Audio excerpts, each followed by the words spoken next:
주님이 죽음을 앞두고 계셨습니다.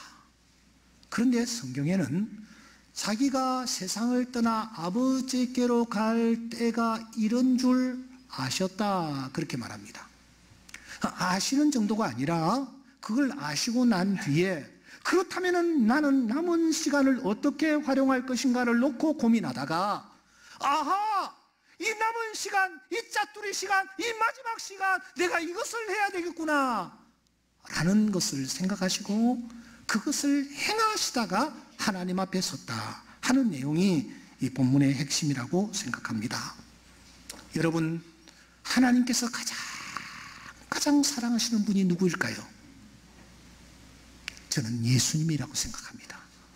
독생자 예수님, 죄인이면서도 죄인들을 위하여 이 땅에 내려오셔서 백성들의 죄를 위하여 십자가에 돌아가신 독생자 예수 그리스도, 하나님께서 가장 사랑하시는 분이라고 생각합니다.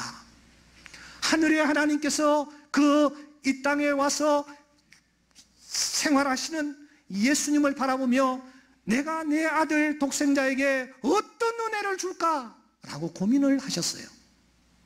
그러다가 하나님께서 이 예수님에게 주신 은혜가 무엇이었느냐? 그것이 바로 오늘 13장 1절인 것입니다.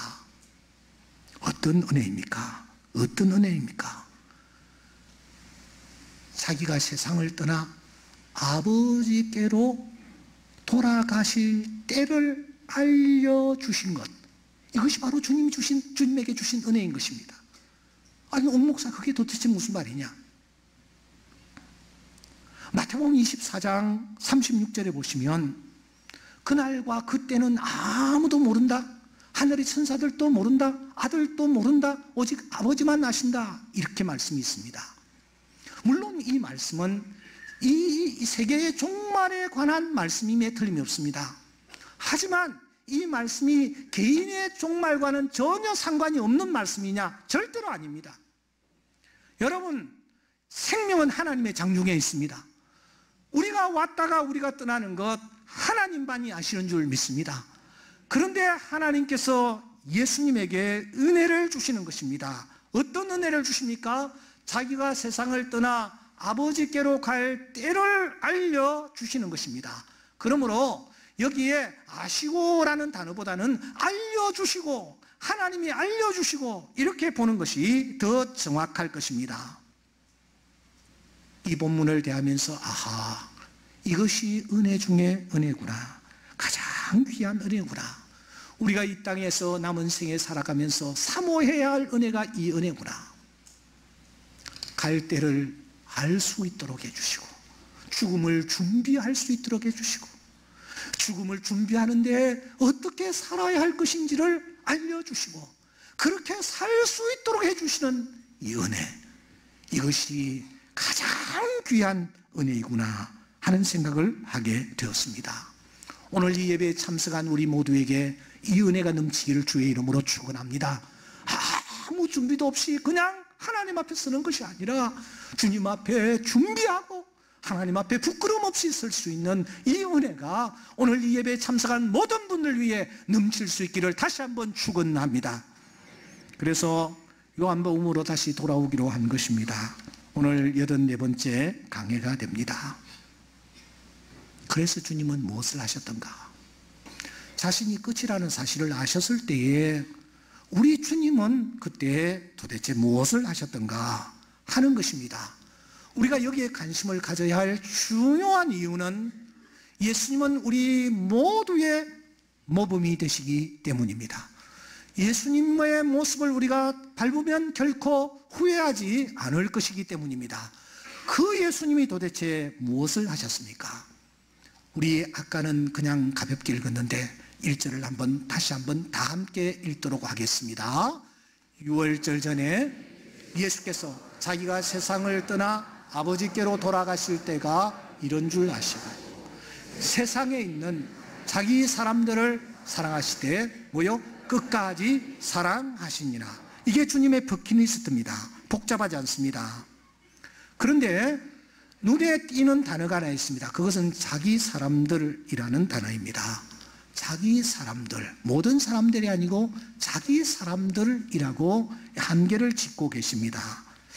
여러분, 자기 사람들 하면은 어떤 이미지가 연상이 되시나요? 왜 유독이 자기 사람을 사랑했다 하면서 자기 사람을 강조하고 계시는 것일까요?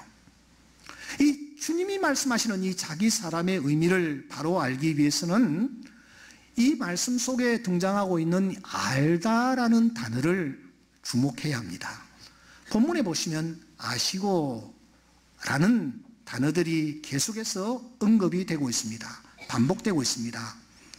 1절에 이어서 3절에 돌아갔을 것을 아시고, 7절에 보면은 알지 못하나 알리라.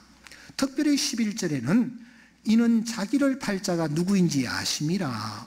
21절에는 예수께서 이 말씀을 하시고 심령이 괴로워 증언하여 이르시되 내가 진실로 진실로 너에게 이르노니 너희 중 하나가 나를 팔리라. 이 말씀도 또 아신다라는 것을 전제로 하고 있습니다. 주님이 지금 뭘 알고 계십니까? 자기가 세상을 떠나 아버지께로 갈 날을 아실 뿐만 아니라 주님은 또 알고 계십니다. 무엇을 알고 계시느냐? 지금 자기가 배신을 당할 것을 알고 계세요. 누군가가 자기를 팔 것을 알고 계세요. 누군가가 자기를 부인하고 맹세하고 저주하며 자기 곁을 떠나갈 것을 알고 계세요. 뿐만 아니라 가룟 유다 베드로뿐만 아니라 예수님의 제자들이 한결같이 이런 모습으로 자기 곁을 떠나갈 것을 알고 계십니다. 그러니까 주님이 지금 말씀하시는 자기 사람이란 어떤 자를 뜻하느냐? 예수님 지금 곁에 있는 사람을 총칭하는 것입니다. 우리가 어떻게 그렇게 정리를 할 수 있느냐 하면은, 여러분, 예수님께서 그 다음 말씀에 보시면은 그 제자들 전부에 발을 씻기십니다. 가룟 유다는 제외하고 다른 사람들만 발을 씻기는 것이 아닙니다.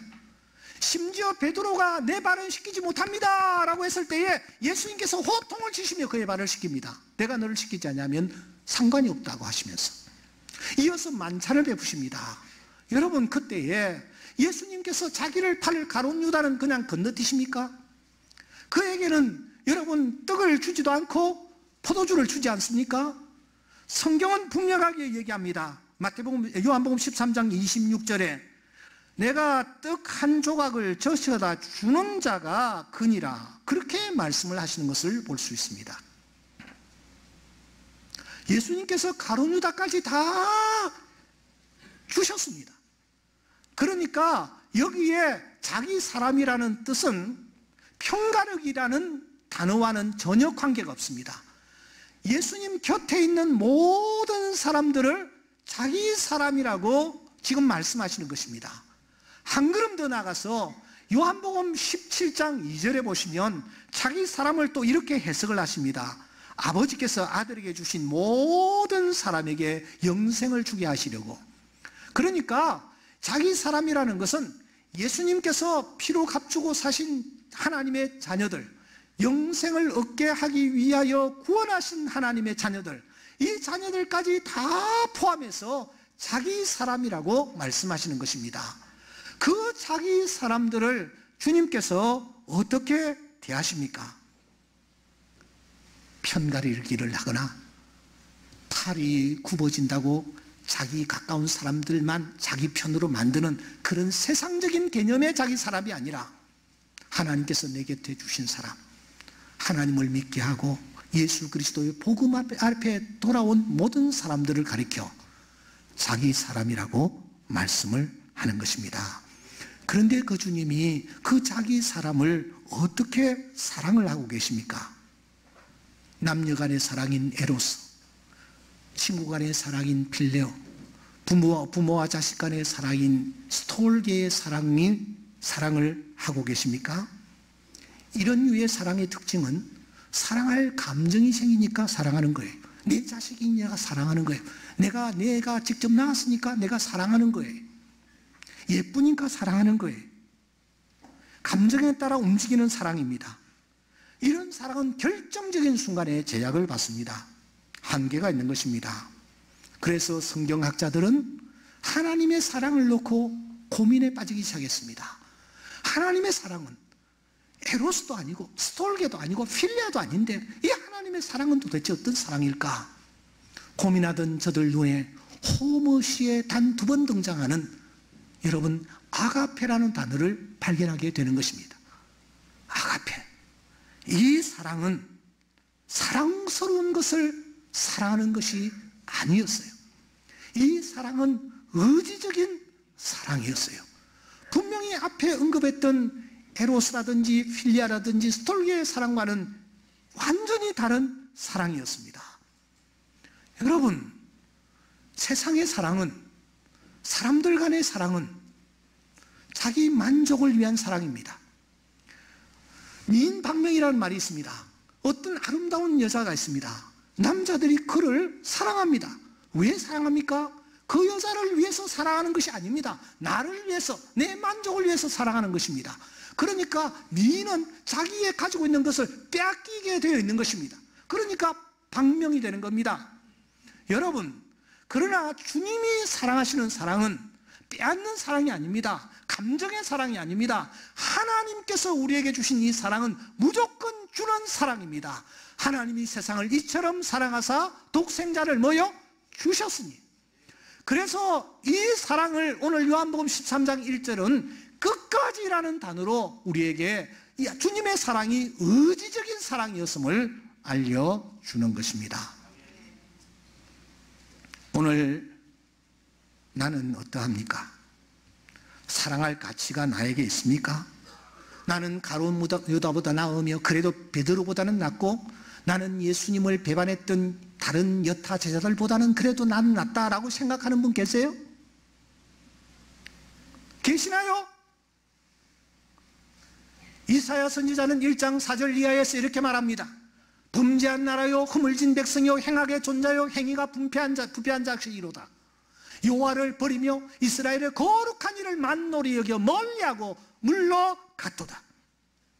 너희가 어찌하여 매를 더 맞으려고 팩을 거듭하느냐. 온 머리는 병들었고 온 마음은 피곤하였으며 머리로부터 발바닥 끝까지 상한 곳이 없이 상한 것과 터진 것과 새로 맞은 흔적뿐들이다.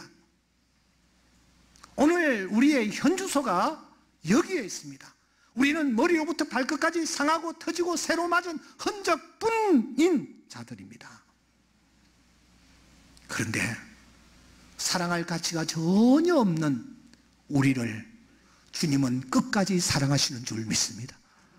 우리를 이처럼 사랑하시는 줄 믿습니다. 결코 포기하지 아니하시고 절대 놓지 않습니다. 그 누구도 그 무엇도 주님이 우리에게 주시는 이 사랑의 끈을 끊을 수가 없는 줄 믿습니다. 그래서 바울 사도는 외칩니다. 누가 우리를 그리스도의 사랑에서 끊으리요? 환난이나 곤고나 박해나 기근이나 적신이나 위험이나 칼이라. 높음이나 깊음이나 다른 어떤 피조물이라도 우리를 우리 주 예수 그리스도 안에 있는 하나님의 사랑에서 끊을 수 없으리라. 끊을 수 없으리라. 이 세상의 친구들 나를 버려도 나를 사랑하는 이 예수분일세. 예수 내 친구 날 버리지 않네. 온 천지는 변해도 날 버리지 않네.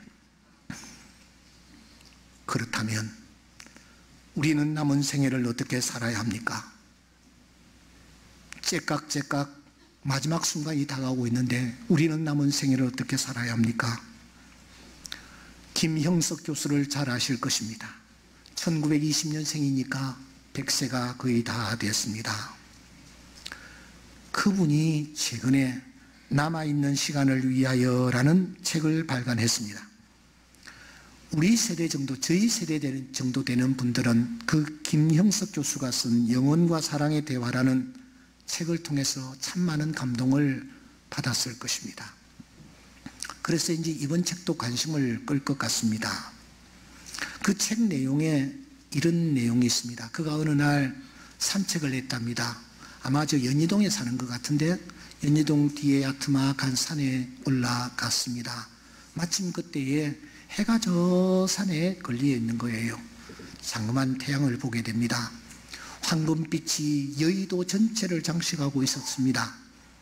그런데 잠시 후 그 해가 산 뒤로 감추고 세상은 어두움 속으로 잠겨드는 것 아닙니까?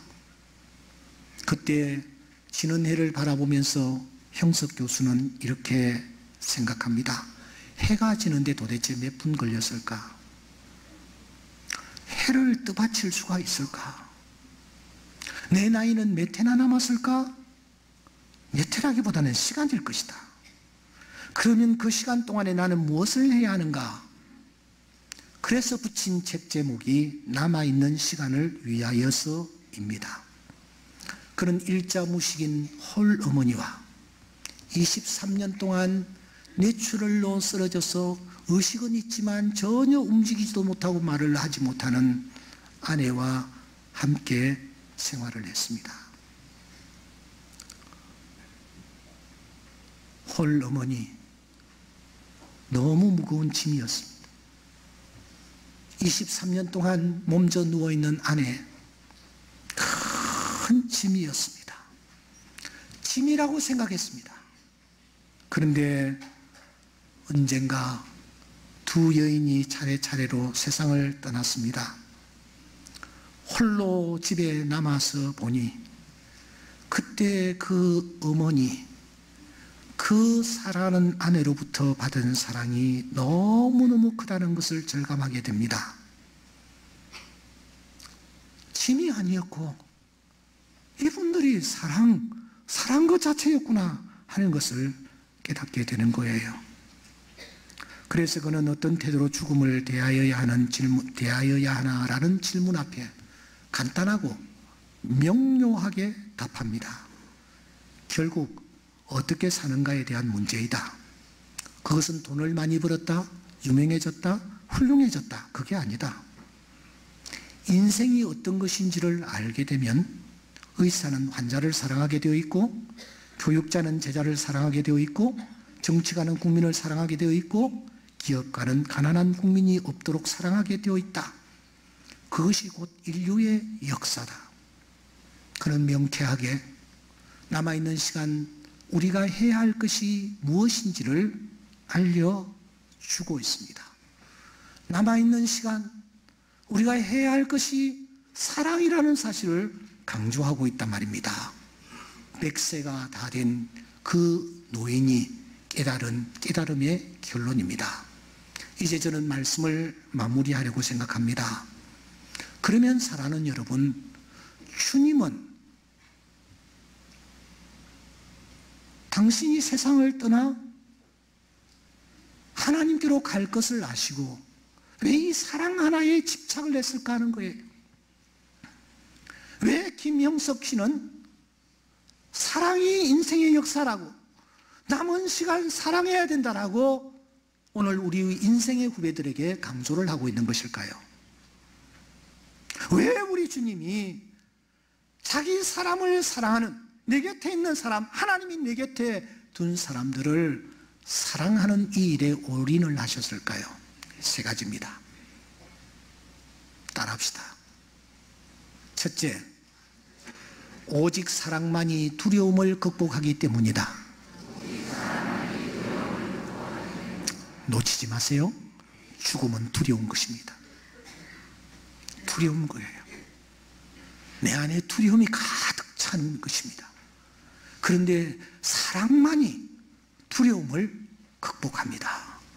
요한일서 4장 18절에 보시면 사랑 안에 두려움이 없고 온전한 사랑이 두려움을 내쫓는다고 말했습니다. 오직 사랑만이 두려움을 내쫓습니다. 죽음 앞에서 두려움을 극복하기를 원하십니까? 사랑하십시오. 그러면 두려움을 극복하게 되어질 줄 믿습니다. 두 번째, 따라합시다. 오직 사랑만이 죄를 덮는다. 여러분, 무엇이 우리의 죄를 덮느냐? 사랑만이 죄를 덮습니다.